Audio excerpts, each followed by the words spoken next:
शहापूरमध्ये आपण आलात आणि समस्यांचा आढावा घेतलेला आहे। शेतकरी असतील किंवा पण महत्त्वाचा प्रश्न शहापूर सापगाव रस्ता असेल किंवा उपजिल्हा रुग्णालयाच्या जी अवस्था याच्यावर आपण आज चर्चा केलेली आहे किंवा तो मार्गी लावण्याचा विषय घेतलेला आहे। मुरबाडचे आमदार असून आपण शहापूरमधल्या समस्या सोडवत आहे काय?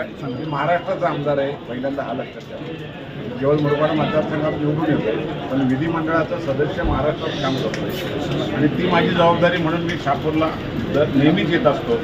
मध्ये थोडासा उशीर झाला, पण ज्या समस्या सतत बातम्या कार्यकर्ते आमचे भारतीय जनता पार्टीचे सगळे कार्यकर्ते माझ्याकडे ज्यावेळेला येतात त्या टायमाला हे प्रश्न सुटले पाहिजेत आणि आपण आम्हाला वेळ द्यावी म्हणून आज आपण शहापूर तालुक्यामध्ये माझी पहिली फेरी सुरुवात झाली। तर 15 दिवसाच्या आत जे आज मला निवेदनं मिळाले त्याचा आढावा घेण्यासाठी परत 15 दिवसांनी मी शहापूरमध्ये दौरा करतो। शहापूर सापगाव रस्त्याचा आपण आज आढावा घेतला किंवा बघितला, आता उद्यापासून काम चालू होईल असं आपण सांगितलंय, काय नक्की होईल?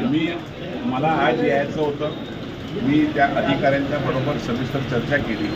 SC executive engineer, deputy engineer याला सगळ्यांना सूचना दिल्या की उद्यापासून रस्त्याचे खड्डे भरायला सुरुवात करा। आता पावसाळा आहे, सध्या आपल्याला डांबराने करता येणार नाही, पण लोकांना जो त्रास मी आता जे पाहिलं तर रस्त्यात खड्डा का खड्ड्यात रस्ता हा प्रश्न तिथं तयार झाला आहे आणि तो रस्ता पूर्ण होण्याच्या बाबतीमध्ये ज्या अडचणी भूसंपादनाचा महत्त्वाचा जो प्रस्ताव आहे त्याच्या बाबतीत एक बैठक लागतोय। काही प्रस्ताव तयार आहेत, काही प्रस्ताव शेतकऱ्यांनी विरोध केलेला आहे। त्या शेतकऱ्यांच्या बरोबर पण मी हितगुज करणार आहे। विशेषतः सापगावचा ब्रिज हा त्याला फक्त 4 कोटी रुपयाची तरतूद आहे, त्याला किमान लागतील 12 ते 15 कोटी। मग याला तो बसवायचा कसा?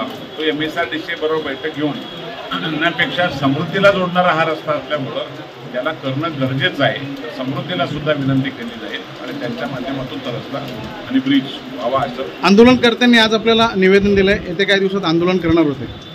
खरं म्हणजे मी त्यांना विनंतीही केली, आंदोलन करून काही प्रश्न सुटत नसतात, प्रयत्न करायला लागतात, ते वरिष्ठांच्याकडे जाऊन आणि त्याला मान्यता घ्यायला लागते। प्रोसिजरने आपण जातोय, पहिल्यांदा आता आपण खड्डे भरण्याचं काम सुरू करतोय। पाऊस गणपतीच्या अगोदर ज्या वेळेला थांबेल त्या टायमाला डांबराने त्याचं काम केलं जाईल आणि त्यामुळं निश्चितपणे शहापूरकरांना दिला जाईल।